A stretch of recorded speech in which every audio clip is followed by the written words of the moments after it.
भारतले नेपालको 372 वर्ग किलोमिटर भूभाग वर्षौंदेखि भोग चलन गर्दै र आफ्नो सेना राखी कब्जा जमाएको छ। काठमाडौँ उपत्यका लगभग 300 वर्ग किलोमिटरमा फैलिएको छ, जबकि काठमाडौँ जत्रो 2 वटा ठाउँ नेपाली भूभाग बेपत्ता छ। यसैबीच एउटा गम्भीर प्रश्न उठेको छ, यसलाई साँच्चै फिर्ता ल्याउने हो कि चर्चाको विषय मात्र बनाउने? कालापानी फिर्ता ल्याउन अभूतपूर्व राष्ट्रिय सहमति जुटेको छ, तर हामी एक भएर मात्र के गर्ने? छिमेकीको ताल भने फरक छ। भारतले नेपाली भूभाग कालापानी क्षेत्र समेटेर उसको नयाँ नक्सा जारी गर्न साथ त्यसको विरुद्ध देश विदेशमा रहेका सबै नेपालीले विरोध प्रदर्शन गर्दै आएका छन्। विभिन्न देश तथा अन्तर्राष्ट्रिय सङ्घ संस्थाले यो विवाद कूटनीतिक माध्यमले यथाशीघ्र सुल्झाउनमा आग्रह गरेको छ। नेपाल सरकारले कालापानी क्षेत्र नेपाली भूभाग भएको नक्सा पनि निकालिसक्यो। प्रधानमन्त्री केपी शर्मा ओलीले तत्काल भारतीय सेना हटाउन छिमेकी राष्ट्रलाई आह्वान गरे र अघिल्लो महिना मिति नै तोकेर पहिलो र तेस्रो हप्ताका लागि वार्ता गर्ने भनी परराष्ट्र मन्त्रालयले दिल्लीमा कूटनीतिक नोट समेत पठायो। पहिलो महिना सकिएर तेस्रो महिना लागिसक्यो, तर भारतले नेपालको प्रस्तावलाई भने बेवास्ता गर्दै आएको छ। उसको नक्सामा नेपाली भूमि नपरेको बताउँदै आएको छ र कुनै पनि हालतमा भारतसँग दुश्मनी नसाध्न नेपाललाई चेतावनी समेत दिइसकेको छ। भारतको यस्तो हेपाह प्रविधिका विरुद्ध नेपालमा चर्को विरोध उठिरहेका बेला पछिल्लो समय गोर्खा सैनिक भर्ती खारेज गर्न सरकार समक्ष जोरदार माग गरिएको छ। गोर्खाली सैनिकका रूपमा भारतमा कार्यरत नेपालीहरूलाई प्रयोग गरी नेपालकै भूमि कब्जा गर्न लगाइएको भन्दै यस्तो कदम रोक्न सरोकारवालाहरूले सरकारसँग माग गरेका हुन्। गोर्खा भर्ती सम्झौता नेपाल सरकार र बेलायत बीच द्विपक्षीय सम्झौता नेपालको हितमा नरहेको, असम्मान र विभेदकारी भएकाले खारेजको लागि माग गरेको दाबी समेत गरिएको छ। साथै नेपाल भारत र बेलायत बीच भएको त्रिपक्षीय गोर्खा भर्ती सम्झौताको मर्म र भावना विपरीत नेपाली सर्वम सम्पन्न राज्य नेपाली युवालाई बेलायतले सैनिकमा भर्ती गरेर नेपालकै मित्र राष्ट्र विरुद्ध भाडाको सिपाही बनाएकाले यो राष्ट्रहित र नेपाली जनताको हितमा नभएकाले यसलाई खारेज गर्न भनी माग गरिएको हो। हाल भारतीय सेनामा कति नेपाली नागरिक कार्यरत छन् भन्ने तथ्याङ्कहरू सार्वजनिक गरिएको पाइँदैन। भारतीय सेनामा काम गरेका भूतपूर्व गोर्खालीहरू र हाल कार्यरतका अनुसार उनीहरू 80,000 भन्दा बढी नेपाली नागरिकहरू अहिले कार्यरत रहेको अनुमान लगाउँछन्। त्यसमध्ये धेरैलाई भारतले सुरक्षाका हिसाबले संवेदनशील मानिएका क्षेत्रमा खटाएको बताइन्छ। यो असम्मान र अपमानजनक नेपाली युवाहरूलाई विदेशमा बिक्री गर्ने तथा नेपाली युवाहरूलाई भारतको सैनिकको रूपमा साम्राज्यवादीहरूले आफ्नो साम्राज्यको रक्षाका लागि प्रयोग गरिरहेकाले यो भर्ती सम्झौता खारेज गर्नुपर्छ भनी बारम्बार माग हुँदै आएको छ। गोर्खा भर्ती सम्झौता खारेज गर्नका लागि ब्रिटिस गोर्खा भूतपूर्व सैनिक सङ्घले सर्वोच्च अदालतमा मुद्दा समेत दायर गरेका थिए। सुगौली सन्धि पश्चात तत्कालीन ब्रिटिस भारतीय फौजमा भर्ती हुन थालेका नेपालीहरू भारत ब्रिटिस उपनिवेशबाट मुक्त भएपछि त्रिपक्षीय सन्धि अनुसार दुवै देशका सेना अहिले पनि भर्ती भइरहेका छन्। ब्रिटिस सेनामा भर्ती भएका सेनालाई अन्य देशहरूमा पनि खटाइने गरेको छ भने भारतीय सेनामा भर्ती भएका सेनालाई भने भारतभित्र मात्र खटाइने गरिएको छ। गोर्खा भर्ती र गोर्खा सेनालाई बेलायत फर्किँदा भारत र बेलायत बीच विभाजन गर्नका लागि सन् 1947 को नोभेम्बर 9 का दिन 5 वर्षका लागि सन्धि गरिएको थियो। सम्झौता हुनु 2 दिन अगाडि नै भारतीय रुपैयाँमा तलब पेन्सन सेवा सुविधा दिने सम्बन्धी पेकोट सम्झौता बेलायत र भारत बीच भएको थियो। सन्धि 5 वर्षका लागि भएको र सन् 1953 मा 5 वर्षका लागि नवीकरण भई 1958 मा समाप्त भएपछि 10 वर्षका लागि नवीकरण भएको थियो। तर त्यसपछि गोर्खा भर्ती सम्झौताको नवीकरण वा संशोधन भएको देखिँदैन। त्यसैले गोर्खा भर्ती सन्धि अहिले पनि जीवित छ वा छैन भन्ने प्रश्न उठेको छ। सम्झौतामा भाडाको रूपमा सेनालाई प्रयोग नगर्ने भनी सम्झौता भनिए पनि बेलायतले भने नेपालकै मित्र राष्ट्रको विरुद्ध प्रयोग गरेर सम्झौताको नाङ्गो रूपमा उल्लङ्घन भएको छ। सन्धि उल्लङ्घन हुँदा नेपाल निरीह भएर बसेको छ।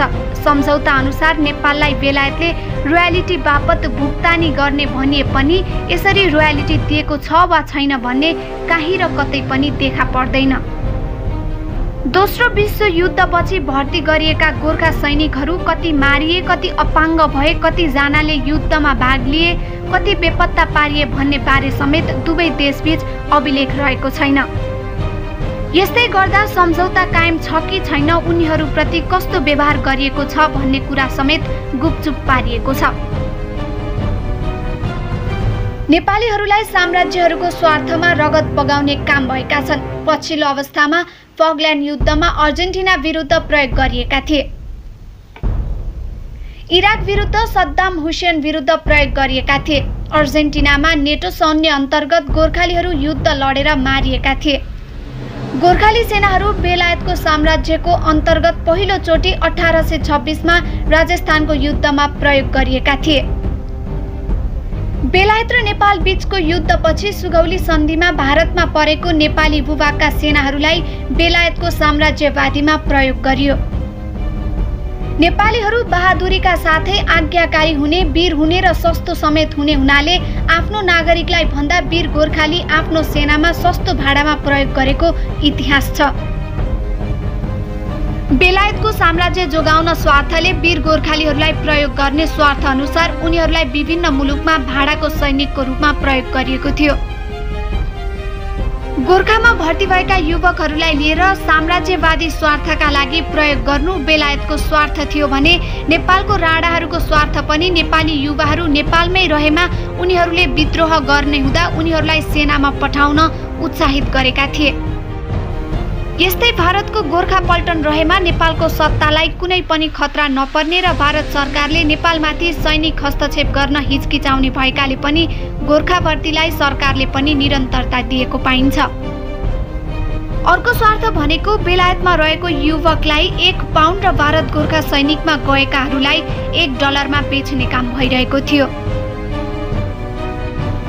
अहिले गोर्खा भर्तीको सम्झौताको शर्त विपरीत कार्य भएका छन्। नेपालीलाई भाडाको सैनिकको रूपमा प्रयोग गरिएका छन्। नेपाली सेनालाई बेलायती सेना भन्दा 10 गुणा थोरै तलब दिएको छ। उपदान, पेन्सन र उपचार खर्चमा विभेद गरिएको छ। नेपाली सेनालाई विद्रोह गरेमा उनीहरूमाथि गोर्खा सेनाबाट नै दमन नगर्न शर्त उल्लङ्घन गरी गोर्खा सेनाले विद्रोह गर्दा गोर्खा सेनाबाटै दमन गरी यी शर्तहरू उल्लङ्घन गरिएका छन्। अहिले लामो सङ्घर्षपछि गोर्खालीहरूले आफ्ना परिवारलाई आवासीय भिसा अन्तर्गत बेलायतमै सँगै लैजान पाएका छन्। तर उनीहरूले बेलायती सेना सरह आफूलाई पनि व्यवहार गर्नुपर्ने कुरालाई अझै मान्यता दिएको छैन। अहिले गोर्खाहरूलाई बेलायती भन्दा अलग व्यवहार गरी नेपालका मित्र राष्ट्रमाथि समेत दमन गर्न खटाएका र भाडाका सेनाका रूपमा प्रयोग गर्नेलाई 21औं शताब्दीको लोकतान्त्रिक मुलुकमा कुनै पनि उचित मान्न सकिँदैन।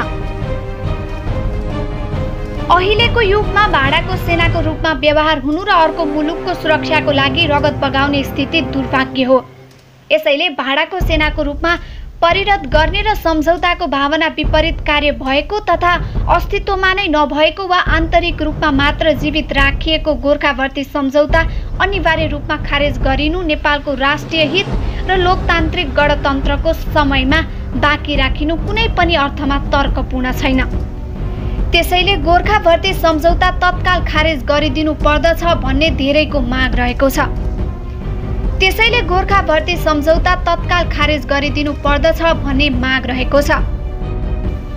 यदि यो सम्झौतालाई खारेज नगरिने हो भने 21औं शताब्दी अनुकूलको सम्मानपूर्ण र प्रतिष्ठानपूर्ण हुने गरी सम्झौतालाई पुनः संरचना गर्नुपर्दछ। यसका लागि सम्पूर्ण नेपालीहरूले आवाज उठाउनु पर्छ। हुन त कतिपयले यसलाई वैदेशिक रोजगारको रूपमा समेत लिने गरेका छन्, तर यो वैदेशिक रोजगार नभएर विदेशी सेनामा असम्मान व्यवहार गरिएको अवस्थामा अर्को मुलुकको सत्ता सुरक्षाका लागि सेनामा भर्ती गरिनु वैदेशिक रोजगार होइन भन्ने यसबीच अन्तर गरिनु पर्दछ र वैदेशिक रोजगारलाई पनि स्वदेशमै काम दिएर सम्मानित रूपमा जीवनयापनको व्यवस्था सरकारको प्राथमिक कर्तव्यको रूपमा रहन्छ। यदि सरकारले आफ्ना जनताप्रतिको जिम्मेवारी महसुस गरेर यस्तो 20औं शताब्दीमा गरिएका असान्दर्भिक र असम्मान मुलुकको प्रतिष्ठा विपरीत सम्झौतालाई कायम राख्नु युगको माग विरुद्ध र विद्रोहको कारण बन्न सक्छ।